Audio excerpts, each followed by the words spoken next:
pagi Bapak Ibu sekalian yang terkasih. Terima kasih Pak Jojo sudah mendoakan sesi ini dan sangat memberkati karena di tengah-tengah apapun yang kita alami, kita terus berharap bahwa kita tetap bisa dalam keadaan yang sehat secara mental sehingga kita terus bisa dipakai jadi alat Tuhan bagi kemuliaannya. Gitu ya. Bapak Ibu, suara saya cukup terdengar ya? Oke, saya akan share screen terlebih dahulu. Kita akan belajar terkait dengan mental health.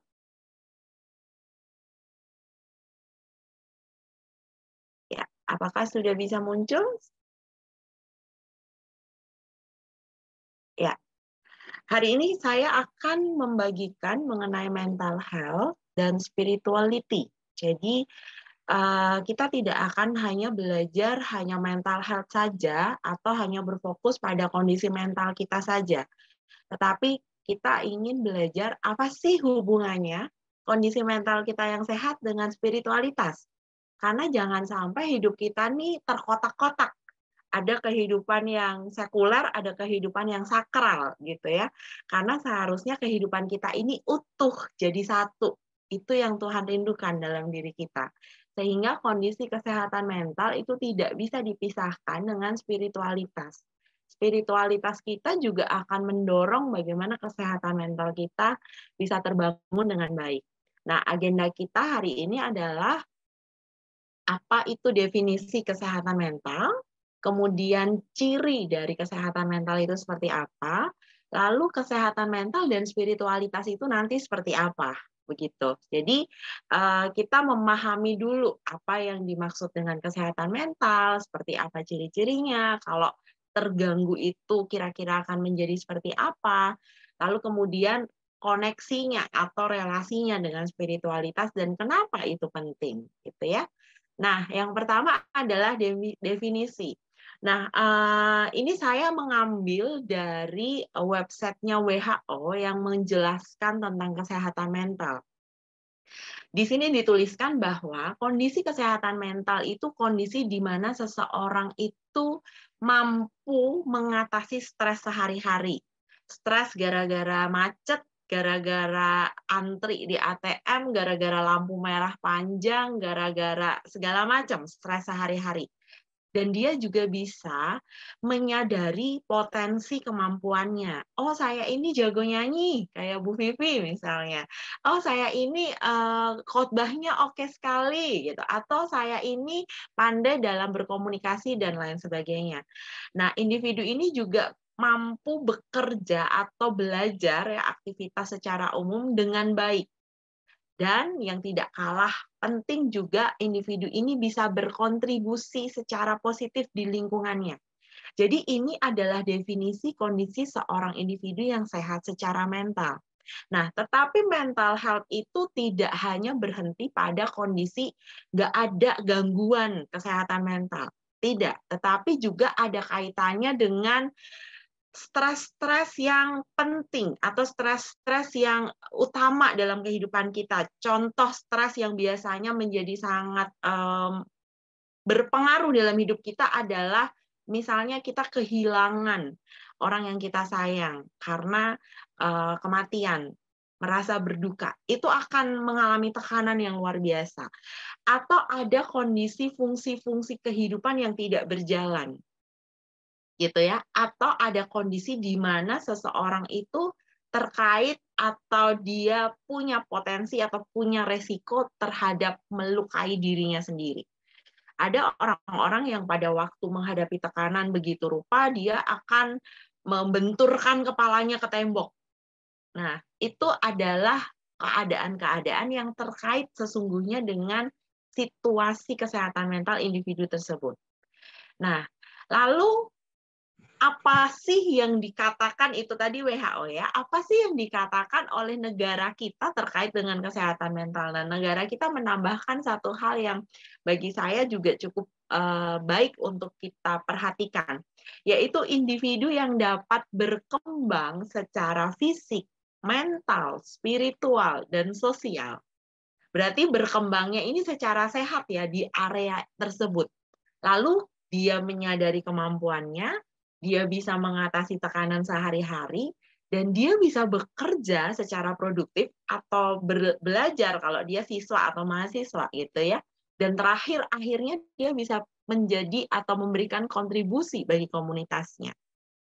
Kalau komunitasnya gereja, dia bisa memberikan kontribusi pada komunitas gereja. Kalau komunitasnya keluarga, dia bisa berkontribusi pada keluarga. Begitu. Nah, lalu Asosiasi Psikiater di Amerika itu mendeskripsikan kalau seseorang tuh mengalami gangguan kesehatan mental jadinya seperti apa ya? Deskripsinya adalah individu tersebut biasanya akan mengalami perubahan. Nah, perubahan ini terkait apa? Terkait 3 hal. Emosional, pemikiran, atau perilaku, atau kombinasi ketiga hal ini yang akan berdampak pada apa? Biasanya pada relasi dan produktivitas. Jadi relasinya akan punya problem, produktivitasnya akan punya problem. Misalnya kalau anak sekolah jadi nggak mau sekolah, bolos sekolah, atau tidak pernah mengerjakan PR, atau akhirnya turun sekali minat belajarnya. Kalau orang bekerja juga sama. Lalu relasi, dia akhirnya banyak sekali konflik dengan hampir semua orang. Atau ada konflik yang sangat intens dengan keluarga, misalnya begitu. Nah, sehingga sering yang kita dapati dalam lingkungan kehidupan kita sehari-hari adalah tadi, masalah dalam hubungan atau masalah dalam produktivitas. Gitu. Kita sulit untuk mengidentifikasi perubahan emosionalnya seperti apa, pemikirannya seperti apa, perilakunya seperti apa, tapi yang kita lihat, yang kelihatan di permukaan adalah adanya masalah dalam hubungan atau ada masalah dalam produktivitas. Nah, tetapi kesehatan mental itu juga bukan sebuah kondisi yang statis. Jadi kalau kita bicara soal kesehatan mental, kita sebenarnya bisa merefer atau kita bisa melihat juga kesehatan kita secara umum.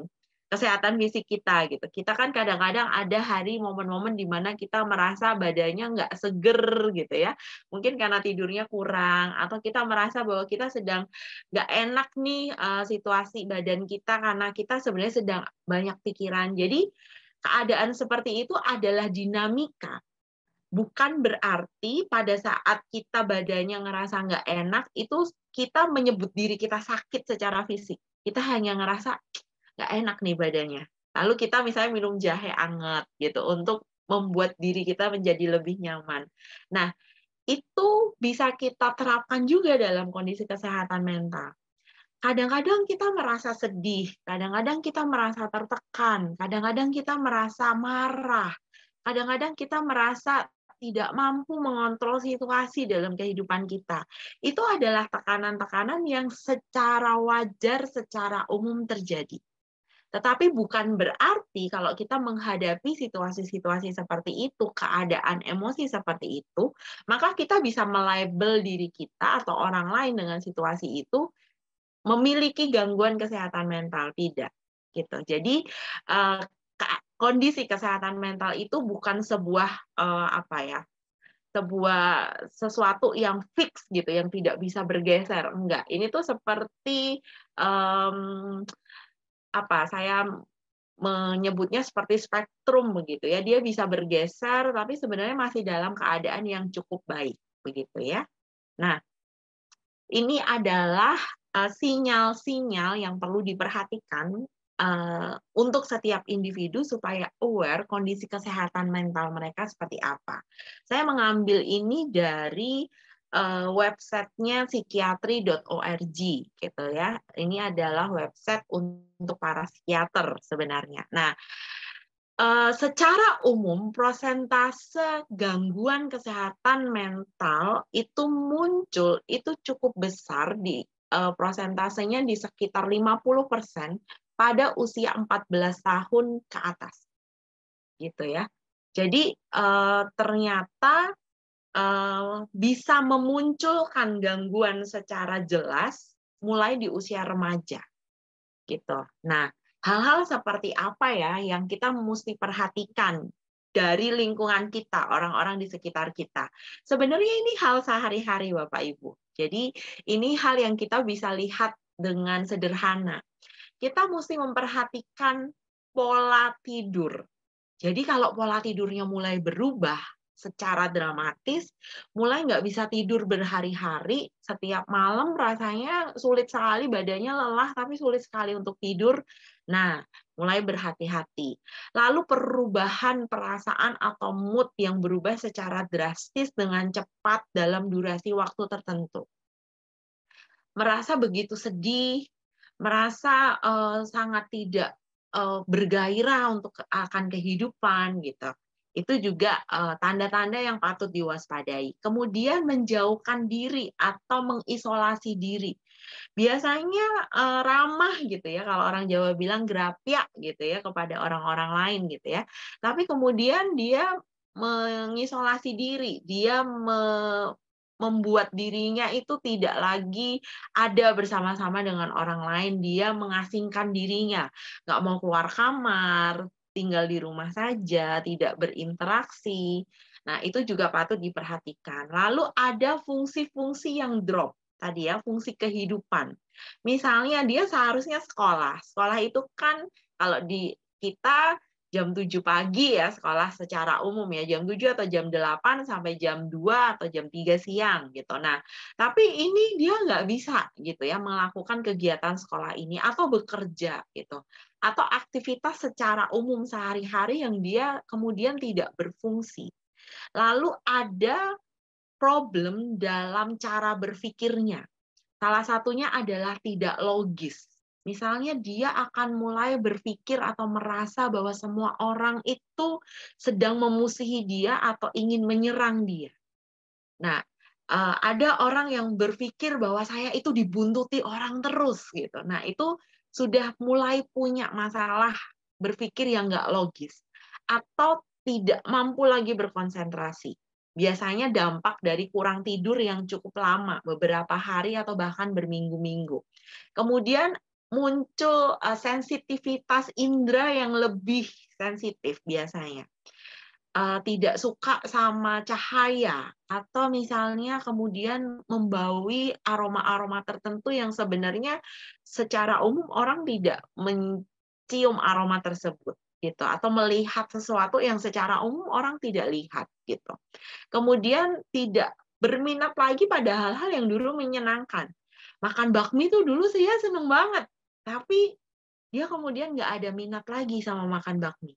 Dia tuh dulu suka banget sama aktivitas, misalnya dia suka nyanyi, tapi kemudian dia sekarang nggak berminat lagi sama aktivitas tersebut. Nah, dia juga akan punya misalnya perasaan-perasaan ketegangan atau kecemasan yang intens. Jadi rasa cemas yang seolah-olah mengejar-ngejar dia gitu dalam dirinya.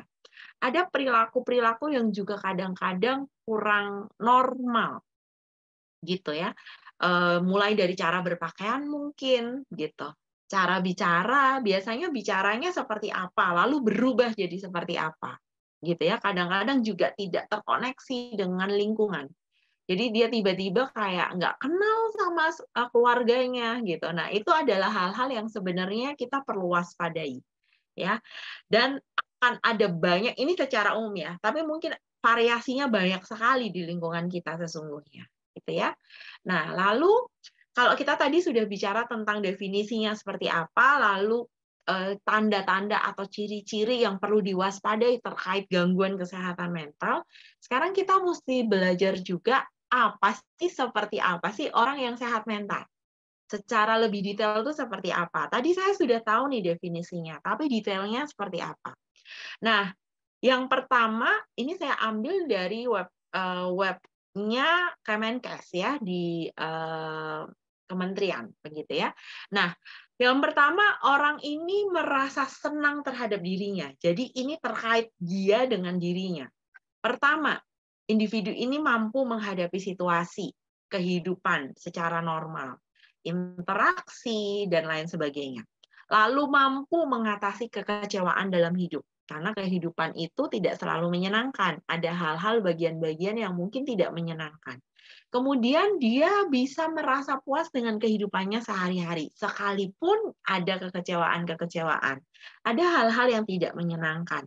Lalu individu ini juga mampu menilai dirinya secara realistis, secara wajar.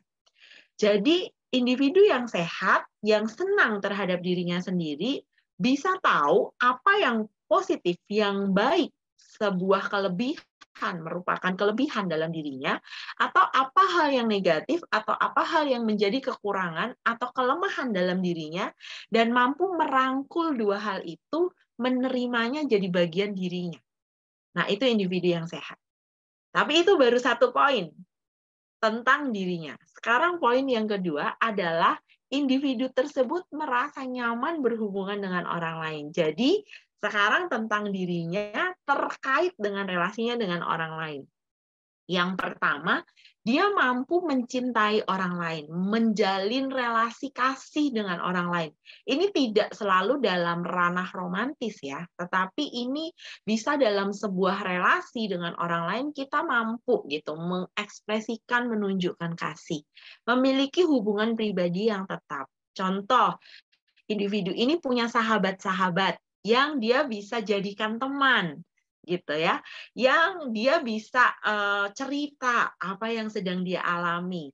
Individu ini misalnya kalau nggak punya sahabat tapi punya pasangan yang benar-benar dia bisa jadikan rekan, partner, sahabat dalam kehidupannya, atau mungkin orang tua yang dia bisa punya relasi yang seperti itu. Nah, lalu individu ini juga mampu menghargai keberbedaan antara dirinya dengan orang lain. Kita semua itu punya titik-titik yang berbeda. Dari mulai cara bicara, apa yang kita sukai, cara kita berpikir, hal-hal yang menarik buat kita, cara kita mengambil keputusan, cara kita mempertimbangkan sesuatu. Nah, itu semua tuh bisa saja berbeda. Dan keberbedaan itu tidak harus menjadikan kita membenci atau tidak menyukai. Karena keberbedaan itu adalah kehidupan sesungguhnya. Nah, lalu individu itu juga sekalipun bisa menghargai keberbedaan, tetapi dia juga bisa menjadi bagian dari sebuah kelompok atau bagian dari satu komunitas. Jadi kalau ada individu yang menarik diri dari komunitas dan tidak mau menjadi bagian dari komunitas, sesungguhnya kita perlu bertanya, ada apa? Ada sesuatu sesungguhnya yang kurang pas dalam kondisi kesehatan mentalnya. Tetapi individu ini juga memiliki batasan yang jelas. Batasan ini terkait dengan dia tidak memanipulasi orang lain dalam relasinya, atau dia tidak membiarkan dirinya dimanipulasi oleh orang lain dalam relasinya, sehingga relasinya itu cenderung sehat. Nah, bagian yang ketiga terkait dengan kesehatan mental adalah individu ini mampu memenuhi tuntutan kehidupan. Yaitu terkait dengan apa? Punya tujuan hidup yang realistis, punya dreams, cita-cita yang realistis. Kita boleh punya cita-cita tinggi atau besar, tetapi kita harus bisa membreakdown itu dalam step-step yang realistis, sehingga itu menjadi cita-cita, dreams yang achievable, gitu ya. Kemudian mampu mengambil keputusan, berani mengambil keputusan, dan menerima konsekuensi dari keputusan itu. Banyak sekali individu di sekitar kita yang keputusannya dia lempar ke orang lain untuk orang lain yang ambil. Karena apa? Karena konsekuensi dari mengambil keputusan itu dia nggak berani terima, begitu. Sehingga mengambil keputusan, menerima konsekuensi, menerima tanggung jawab itu adalah tanda bahwa individu ini sehat secara mental. Lalu mampu juga merancang atau membuat gambaran tentang masa depan kehidupannya, termasuk bagian dari menyusun tujuan kehidupan yang realistis tadi. Oh, saya kira-kira sebulan lagi akan melakukan apa ya? Oh, saya kira-kira bagaimana nih kehidupan saya ke depan? Saya mau mempersiapkannya seperti apa? Secara realistis, secara benar, secara baik, begitu ya. Lalu bisa mengalami atau menerima ide dan pengalaman yang baru yang bisa saja berbeda ya tadi ya, dari poin yang sebelumnya tadi, dan dia juga merasa puas dengan kehidupannya terkait dengan pekerjaan atau aktivitas yang sedang dia lakukan. Nah, ini adalah hal-hal secara lebih spesifik. Seperti apa sih gambaran dari individu yang sehat secara mental? Nah, lalu Apa hubungannya kesehatan mental dan spiritualitas? Kita akan masuk dalam bagian ini. Saya mengutip dari Matius 22 ayat 37 sampai 40. Jawab Yesus kepadanya, "Kasihilah Tuhan Allahmu dengan segenap hatimu dan dengan segenap jiwamu dan dengan segenap akal budimu. Itulah hukum yang terutama dan yang pertama. Dan hukum yang kedua yang sama dengan itu ialah, kasihilah sesamamu manusia seperti dirimu sendiri. Pada kedua hukum inilah tergantung seluruh Taurat dan kitab para nabi." Nah, ayat ini kita sangat sering dengar, tapi apa hubungannya dengan kesehatan mental dan spiritualitas? Kalau Bapak Ibu perhatikan, ayat ini bicara tentang dua hal. Relasi dengan Tuhan, diri sendiri dan sesama, dan poin yang kedua adalah emosi, kasih. Secara spesifik ayat ini bicara tentang kasih. Tapi kalau kita mau lihat lebih luas, kita akhirnya mampu punya relasi yang baik dan seterusnya pada saat kita mampu menerima, mengelola, mengekspresikan emosi-emosi kita dengan benar. Maka dari buku yang saya baca untuk memberikan materi ini berjudul Emotionally Healthy Spirituality yang ditulis oleh Peter Scazzero, saya mendapatkan beberapa poin sebagai berikut. Pada realitanya, orang Kristen itu punya banyak pengetahuan akan Allah, bahkan juga terlibat dalam banyak pelayanan di gereja maupun di komunitas-komunitas Kristiani.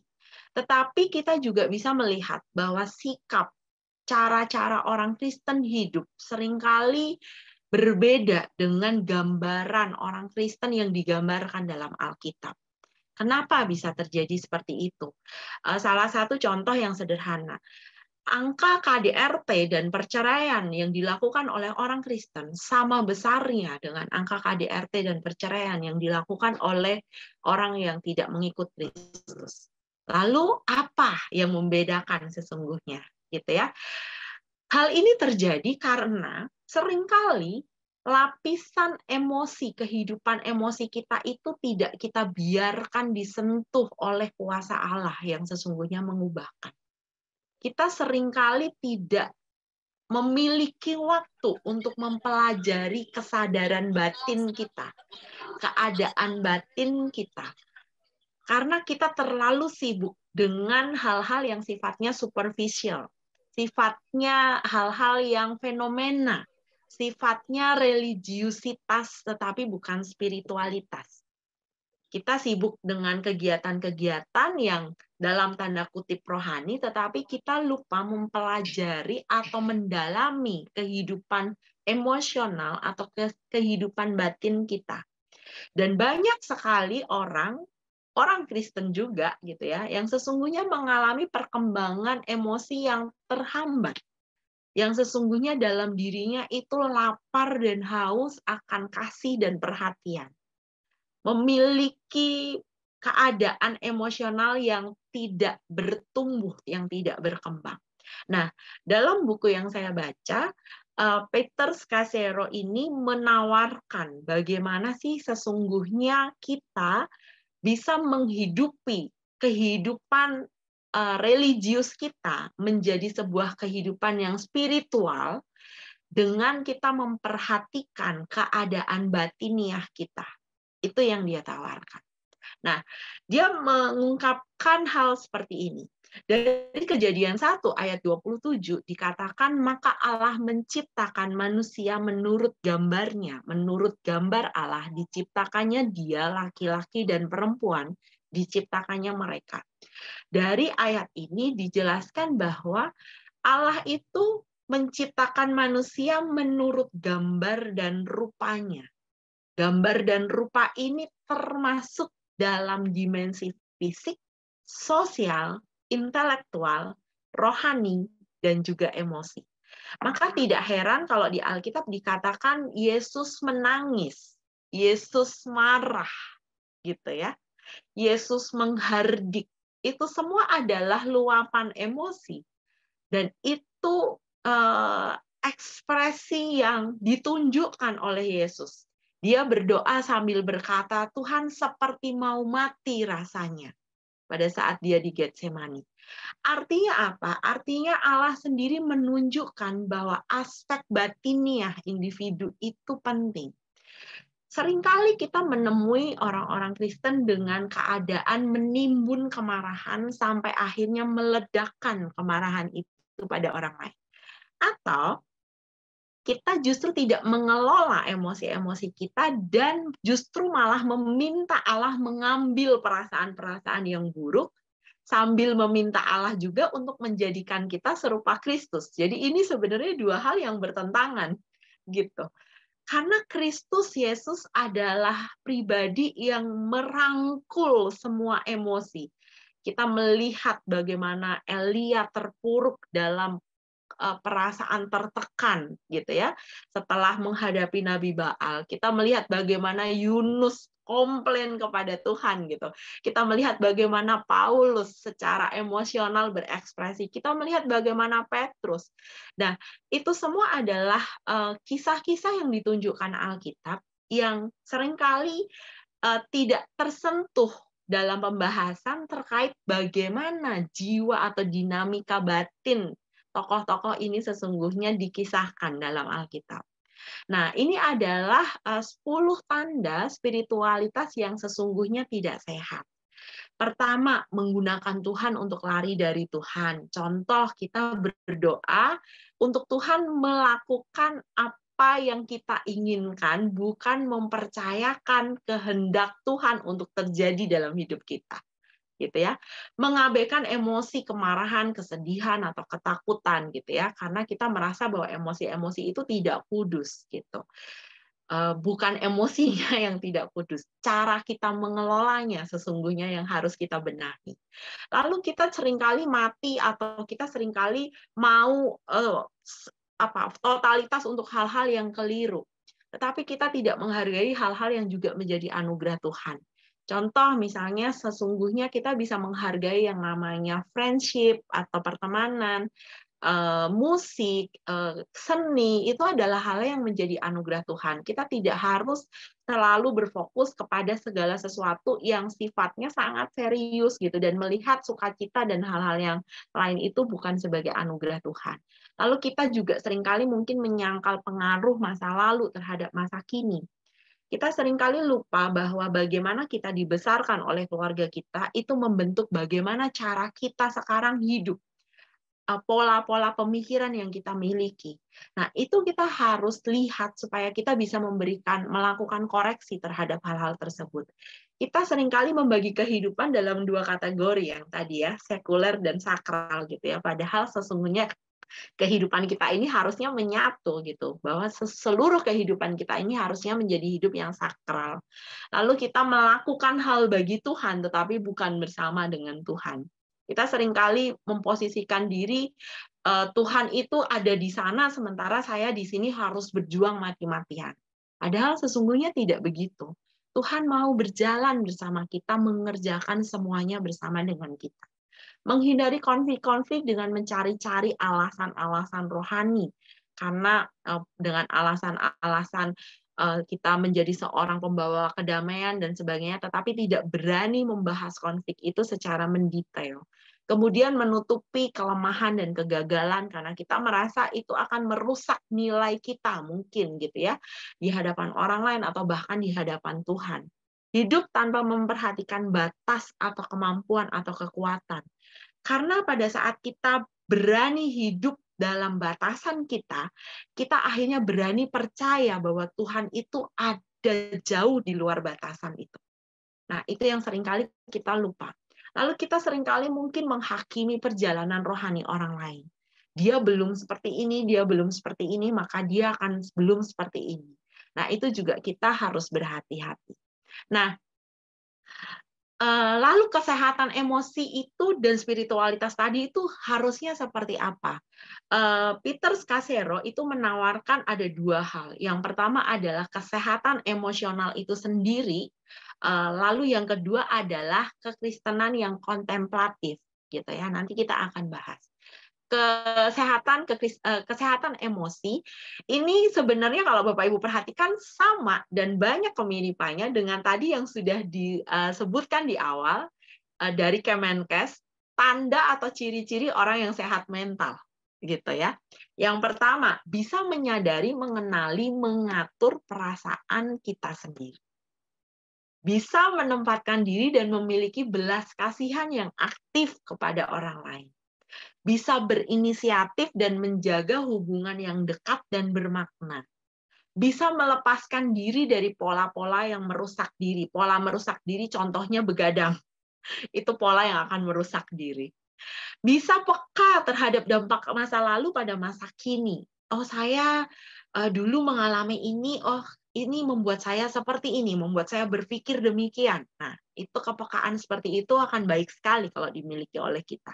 Bisa mengembangkan kapasitas menyatakan perasaan dan pikiran secara jelas, baik verbal maupun nonverbal.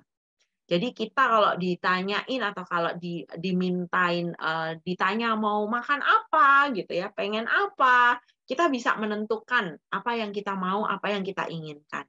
Nah, banyak yang tidak mampu melakukan itu ya, dengan berbagai alasan, nggak enak dan sebagainya. Bisa mengasihi, menghormati orang lain tanpa harus mengubah mereka. Bisa meminta apa yang kita butuhkan, kita inginkan, kita pilih secara jelas dan langsung dengan sikap yang hormat. Bisa secara akurat menilai diri, kekuatan, kelemahan, keterbatasan, dan tidak menjadi malu atau bisa secara terbuka juga seandainya diperlukan menyatakan itu kepada orang lain. Bisa belajar memiliki kapasitas menyelesaikan konflik secara dewasa, merundingkan solusi, dan mempertimbangkan sudut pandang orang lain. Bisa membedakan dan mengekspresikan seksualitas dan sensualitas. Dan yang terakhir, bisa berduka dengan benar. Nah, ini adalah kesehatan emosi yang ditunjukkan untuk tadi menciptakan atau mendorong diri kita sehat secara emosional dan secara spiritualitas. Lalu harus digabungkan dengan kerohanian kontemplatif ini. Jadi yang tadi, kesehatan emosi tadi harus digabungkan dengan poin yang ini. Yang pertama, sadar dan berserah pada kasih Allah di setiap situasi. Lalu mengatur diri untuk bisa mendengar Allah dan mengingat kehadirannya dalam segala sesuatu yang kita lakukan. Ini kita sering lupa ya. Lalu berkomunikasi dengan Allah dan mengizinkan Dia sepenuhnya berdiam dalam batin kita. Kita tuh seringkali tidak membiarkan Tuhan yang memerintah dalam batin kita. Poin 4, mempraktikkan kehidupan yang tenang teduh yang tidak putus-putusnya berdoa. Maksudnya sebenarnya kita menaikkan doa-doa kita dalam keseharian kita kepada Tuhan. Poin 5, bersandar sepenuhnya dalam hadirat Tuhan atau dalam kuasa Tuhan di kehidupan ini. Poin 6, memahami bahwa kehidupan dunia ini merupakan sebuah perjalanan perubahan ke arah kesatuan yang semakin besar dengan Allah. Jadi kita semua sedang berjalan untuk benar-benar menyatu dan serupa dengan Kristus. Nah, itu kesadarannya perlu dibangun. Lalu poin selanjutnya, kita menemukan esensi sejati diri kita di dalam Allah. Siapa diri kita, seperti apa kita berharga, seperti apa kita akan menuju tujuan ultimate dalam hidup kita seperti apa. Poin ke-8, mengasihi orang lain sebagai hasil dari kehidupan yang mengasihi Allah. Kemudian mengembangkan ritme kehidupan yang seimbang, yang harmonis, dan memampukan kita peka sama hal-hal yang kudus di kehidupan. Sesungguhnya Allah itu bekerja dalam keseharian kita dan menyatakan kekudusannya dalam keseharian kita. Apakah kita bisa peka, menangkap apa yang Allah kerjakan dalam hidup sehari-hari? Gitu ya, menerapkan praktik kerohanian yang pernah dipakai oleh sejarah gitu, yang tertulis dalam sejarah yang sesungguhnya kita bisa aplikasikan dalam kehidupan zaman ini. Salah satunya berpuasa, gitu ya, contoh sederhananya. Lalu mengizinkan hidup kita ini dibentuk oleh ritme penanggalan Kristen. Ritme penanggalan Kristen itu apa sih? Daripada budaya gitu ya. Ritme penanggalan Kristen itu contoh sederhananya tuh Sabat. Kalau di Mazmur itu ada ayat-ayat yang kemudian ada sela. Sela ini sebenarnya waktu untuk kita berhenti lalu merenungkan yang di atas itu apa. Jadi titik-titik berhenti. Ada tahun Yobel, ada Sabat gitu ya. Nah, itu adalah ritme penanggalan Kristiani. Tapi budaya kita nggak bilang seperti itu. Budaya kita terus gitu ya. Nah, hati-hati dengan itu. Yang poin terakhir, hidup penuh komitmen dalam komunitas yang berhasrat kuat untuk mengasihi Yesus lebih daripada yang lain. Nah, kesehatan emosi yang tadi dengan kerohanian kontemplatif ini, kalau digabungkan, akan menjadikan kita individu yang sehat secara mental dan spiritualitas. Sehingga kita membuka kehidupan batiniah kita, seluruh kehidupan kita, bukan hanya perilaku ya, tapi seluruh kehidupan termasuk kehidupan batiniah kita, emosional kita, untuk Tuhan sentuh, untuk Tuhan koreksi. Nah, itu yang saya bisa sampaikan kepada Bapak Ibu. Saya sudah 34 menit, sudah terlambat 5 menit. Ini referensinya dari buku Emotionally Healthy Spirituality dari Peter Scazzero. Kemudian ada juga websitenya dari emotionallyhealthy.org dan tadi website dari WHO dan dari Kementerian Kesehatan. Terima kasih, Tuhan Yesus memberkati.